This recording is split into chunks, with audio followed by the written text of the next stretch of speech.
Hey guys, it's Casey and welcome to today's video, during which you will be accompanying me as my close personal friend on an adventure of epic and disgustingly privileged proportions. The privilege in question being me handing over the reins of my financial freedom to the singular worst candidate that I can possibly name. In about an hour's time, we will be journeying down to the local old person's cafe to meet with everybody's favorite frenemy, Drest. But Casey, isn't Drest that local psychopath who once made you dig your own grave at gunpoint? Why yes, he is. I do not deny that. And yet, despite that colourful history, he just so happens to be the only person who can help me with this very ridiculous problem that I am currently encountering. This is going to offend the masses, I'm well aware of that, but in my time away while I was transversing the American Pacific Northwest, I did a little bit of soul searching and reflection on where my life is right now. And I drew to the conclusion that every single problem in my life right now, or at least every single problem that is within my power to fix, is the direct result of me having too much money, or too much disposable income to be precise. And yes, I do understand how ridiculously privileged and stupid that sounds. People all over the world would kill to be in my financial position, but the only thing I really have going for me in life at the moment is money.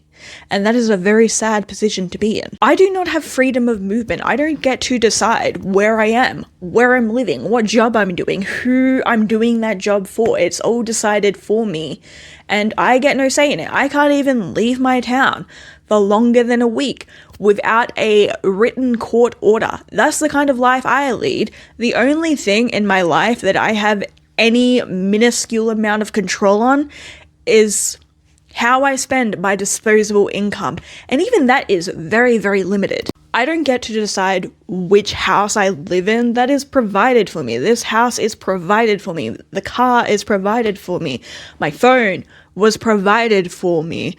The bills get paid without my input. I don't even get a say in who my internet provider is. That is how little control I have over my life. It is a gilded cage, and I am Rapunzel up in a tower with a million hobbies just waiting for my life to begin. Well, not begin, but to resume, which is even worse in a way because I do know what life is out there and I have no access to it. And it isn't even a cheap tower for Rapunzel to live in. I get taxed at a 73% flat tax rate. I'm essentially a human money laundering scheme. For every dollar I make, they take 73 cents on the dollar.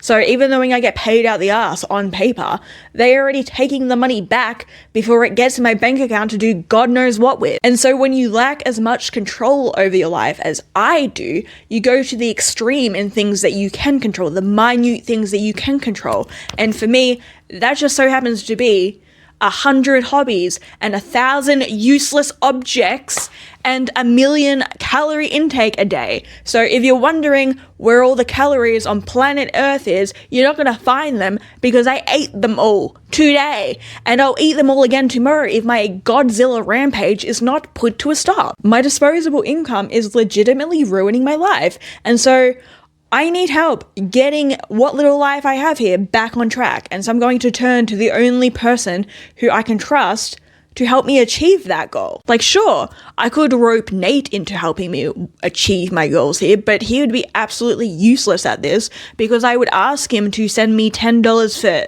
petrol money, and he would end up Venmoing me $100 just in case, an emergency fund, or I need a snack. So that would defeat the entire purpose.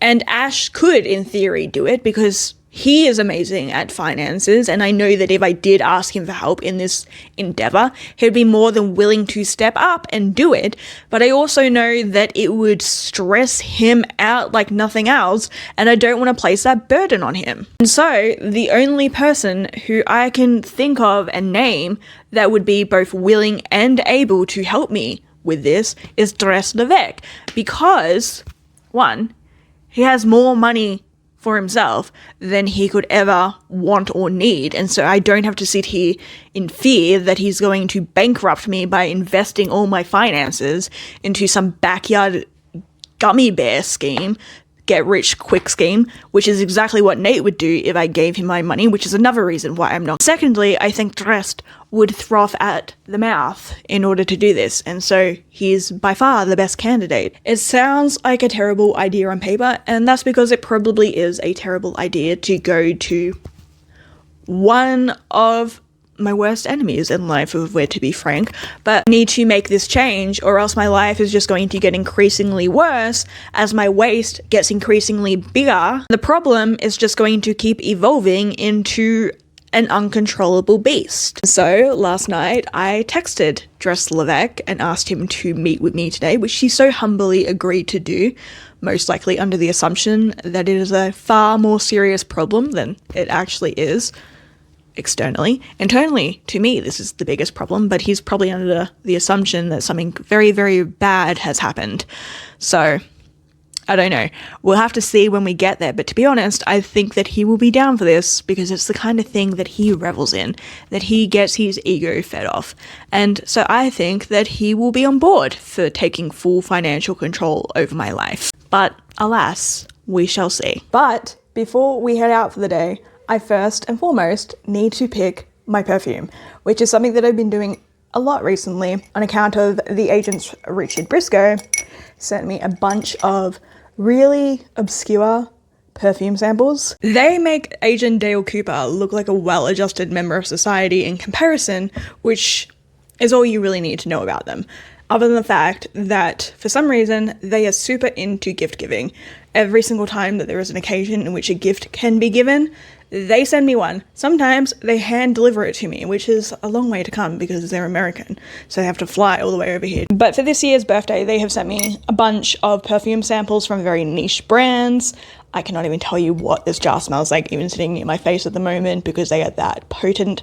But they've sent them to me and told me to try them out over the next few months and let them know which scent I like best, and they will buy me a bottle of it, because each of these bottles are like $300 to $500 each, which I appreciate. Like I said, I'm not wearing Inexcusable Evil. Okay, well, first off, I pulled out Telesco's Inexcusable Evil, which, by the way, they sent me 2 of, so take of that what you will, but despite the name being very, very fitting, and I actually personally liking the smell of Inexcusable Evil, it is a very infamous scent for a reason, and if you don't know the reason, I will put the scent notes up here so that you can see. I'm not even going to explain it, you can just look for yourself. Despite the fact that it would be a very fitting scent to wear to brunch with Drest, I'm not going to, because, again, despite the fact that I really, really like the scent, I think it smells nice on my skin, most people find it disgusting and sickening and nauseating, and so I'm not going to inflict it on an unsuspecting public in a cafe. So that is a no. So I am going to go with Zoologist Squid, which smells like the sea, which I'm not sure is necessarily better than Inexcusable Evil, but apparently people's noses believe that it is, so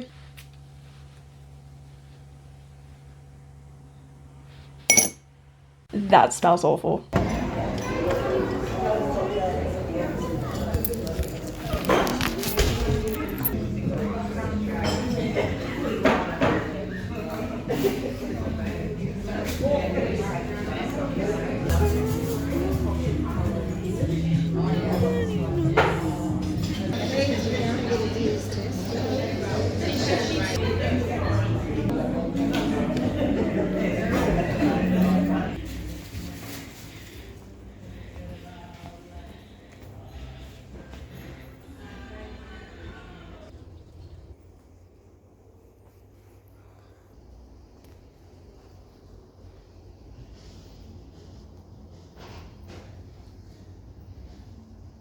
Hello, I am back, and it went, but we'll get into that in a minute, because first and foremost, I would like to make a public service announcement about a little something that happened while I was at the cafe that was separate from my meeting with Drest Levesque. Just because I so happen to dress like the chain-smoking cat girl, and you believe yourself to be far more attractive than me, and perceive the male company that I keep to be above my league, does not make me in any way, shape, or form a good character reference for your dating pool. This is something that I actually encounter on a pretty regular basis when I'm out with my friends, and it never bothers me in any way, shape, or form, because I don't date men anymore. I got married very, very young to the world's most attractive man.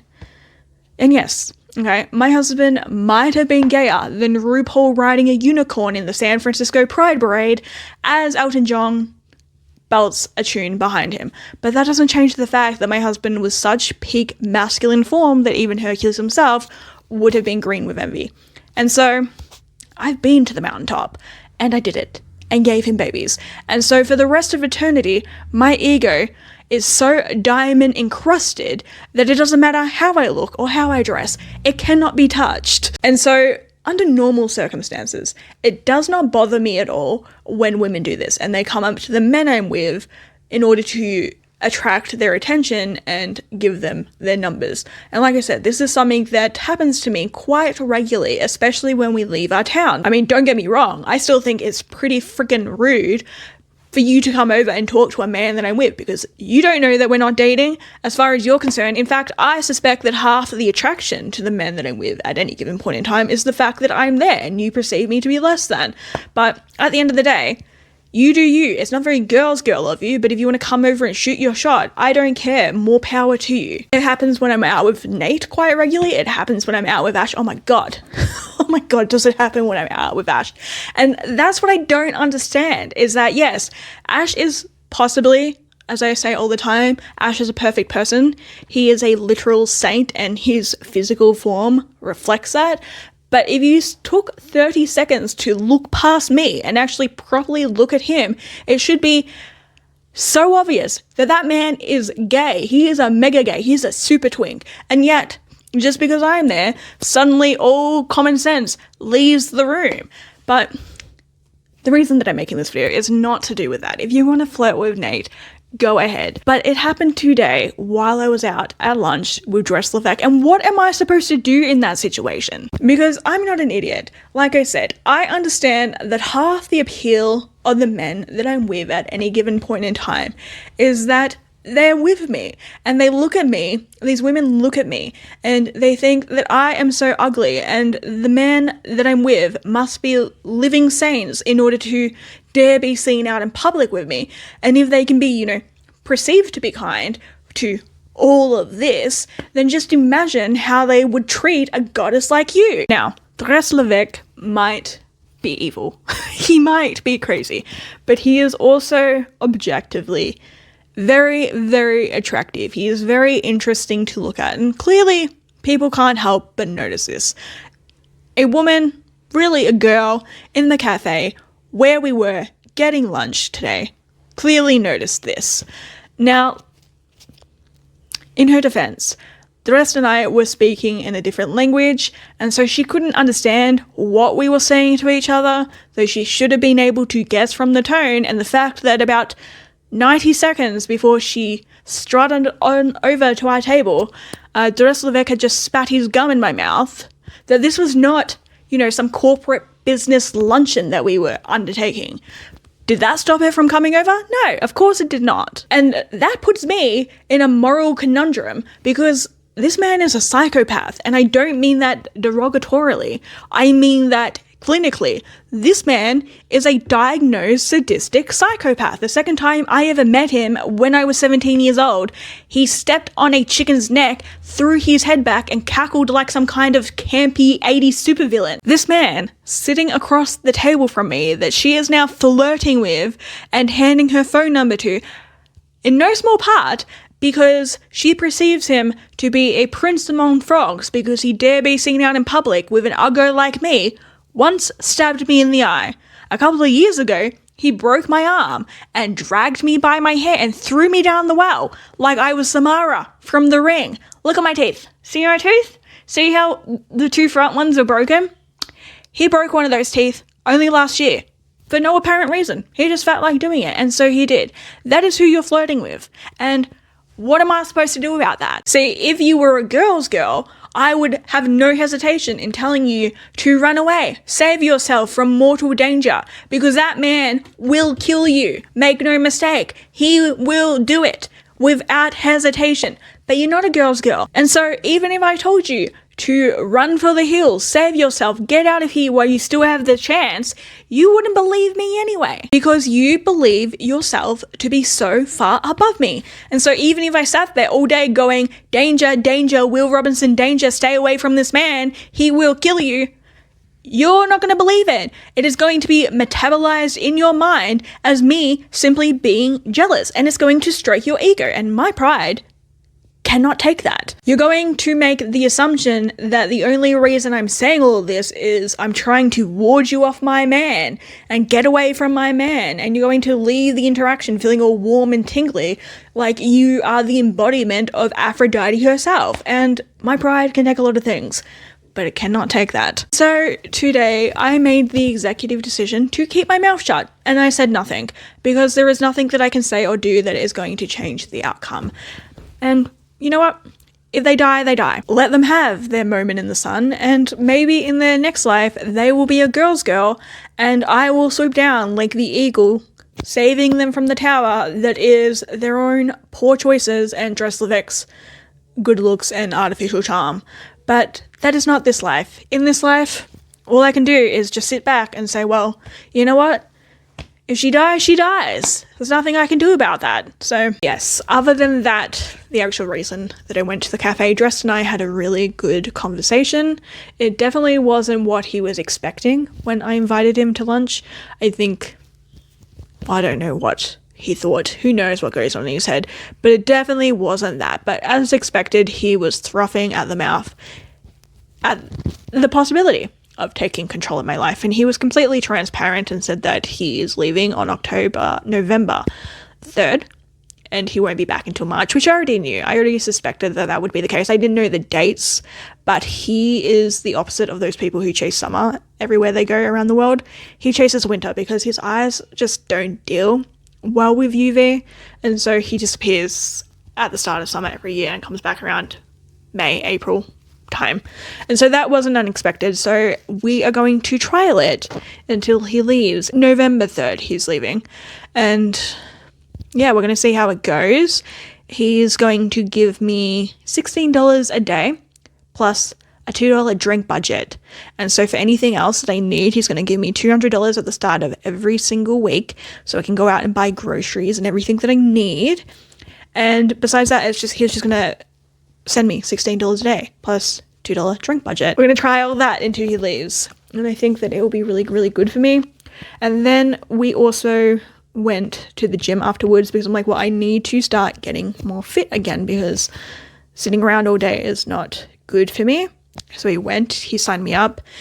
He's banned me from doing Pilates reformer classes because he said, can I touch my toes? And I'm like, yeah, I can still put my hands flat on the ground. And he's like, great. No reformer, you need to be doing calisthenics every day, you need to be doing this, you need to be doing that, you need to go get new shoes, which is very, very true. My shoes are in a terrible, terrible state. But that's just because my shoes get bled on and vomited on every day. I don't want brand new shoes for that exciting adventure. But in general, I don't know, I need to sit down. I asked him to make me an exercise plan, which he has refused to do under the very, logical explanation of, well, I used to have to make the rehabilitation exercise plans when I was living with his people. And so if I can do that, I can make up my own plan. And he doesn't need to do it for me, which, like I said, is a reasonable position. So I need to sit down and think about where I want to go in that regard. But we shall see how that goes. I will do a different video unpacking everything once I know exactly what I'm dealing with and looking at. So watch this space. But for right now, I want to go and make a sourdough starter.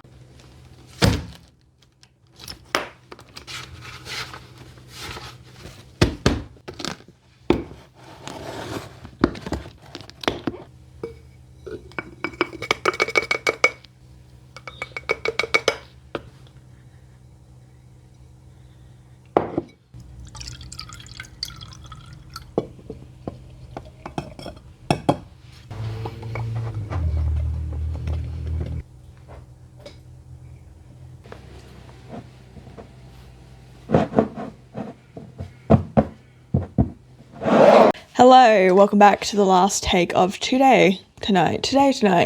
Huzzah. I have just gone back from dinner. I went with Nate to some kind of food truck that sold like chopped beef that had been seasoned. It was basically like a sloppy joe without the sloppy part. It was really, really good. We will go again. I didn't take any video because Nate, Ash, they don't want to appear on camera. I'm not going to force anybody onto camera who doesn't want to be on there. And so because they don't want to be on camera, I don't necessarily want to spend the limited time that I have with them outside of a work environment, sticking a camera and trying to negotiate angles so that they're not on it. And so sometimes I do and sometimes I don't, and tonight I didn't. I have got tea. I have got woman's tea. This is tea for problems like period pain or menstrual pain. It's also very good for night sweats and fever. It is a mix of, what's it a mix of? Red clover, wild yam, sage, chaste tree berry, and black koshk. So it's very, very good for any hormonal issues. But in saying that, this is not a recommendation. Be very careful when drinking herbal teas, because especially if you're on antibiotics or birth control, those kind of things, there's a big misconception that tea is harmless. Tea is not harmless. Tea is chemistry, and if you mix the wrong thing with the wrong ingredient, you can make yourself very, very sick, or you can make side effects that you may not be aware of that are not necessarily beneficial for you in your circumstances.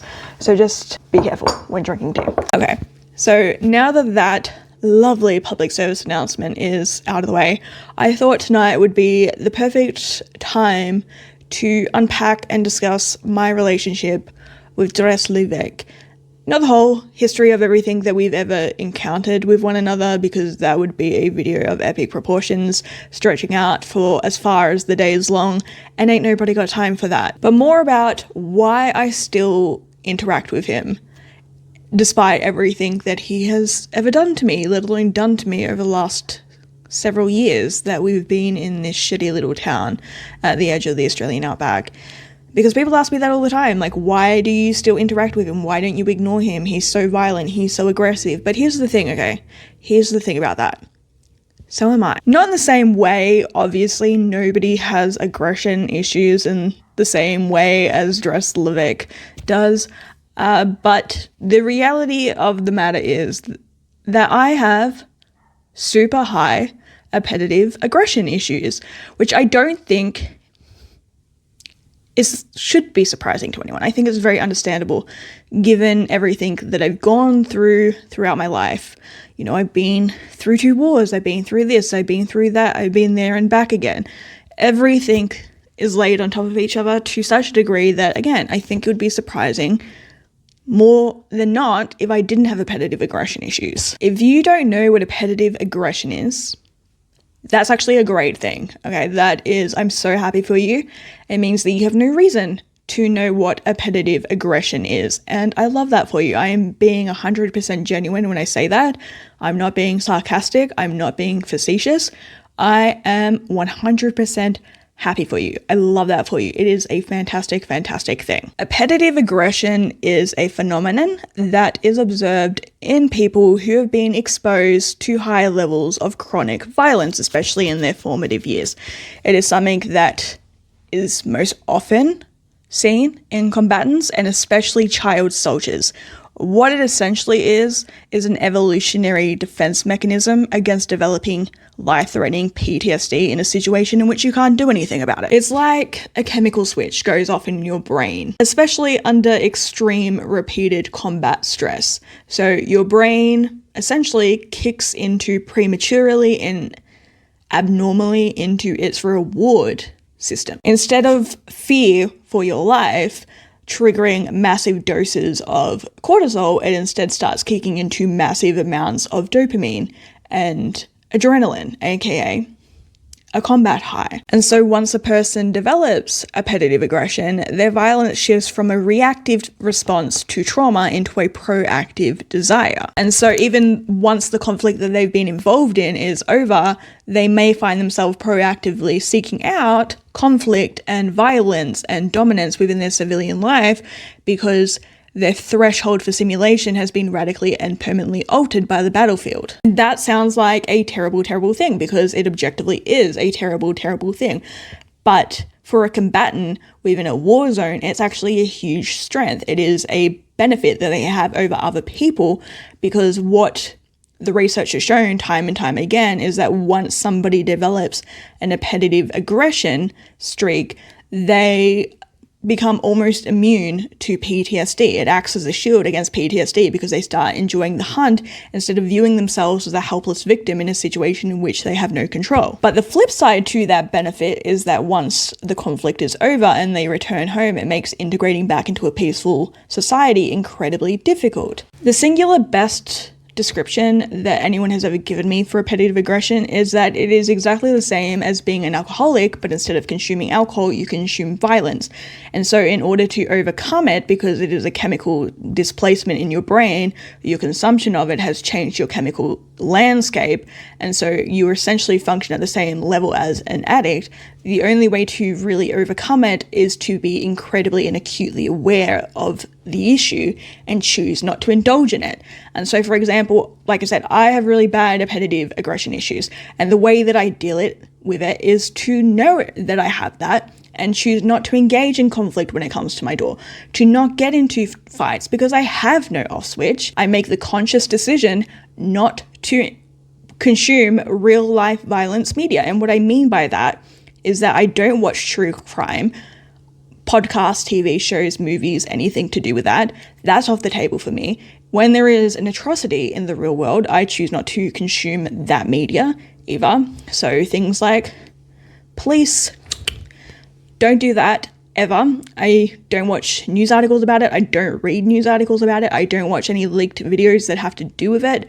And I don't think that anyone should be doing that anyway. I don't think that it's healthy for anyone, regardless of whether they have the same issues that I have or they don't. I don't think it's good for people's minds, and I don't think it's good for human empathy and connection. Where on the flip side, Drest is like an alcoholic who actively chooses to engage in alcohol consumption, even though he knows that it is bad for him, which is not necessarily his fault. He didn't really have any other choice but to be the way he is. Part of that is the fact that he is a psychopath, and regardless of any other factors, that was always going to be a problem with him because it's a problem with the neurological wiring of his brain. Even if we removed every other factor that comes into play into building Drest Levesque into who he is, he still would have ended up being a psychopath. There was no changing that. That is just fundamentally who he is. But there were many, many other factors in play in Drest Levesque and building him into what he is. Most notably, he was born into a culture and an ethnic group in which it was highly encouraged and unavoidable for him to be engaged in some form of violence.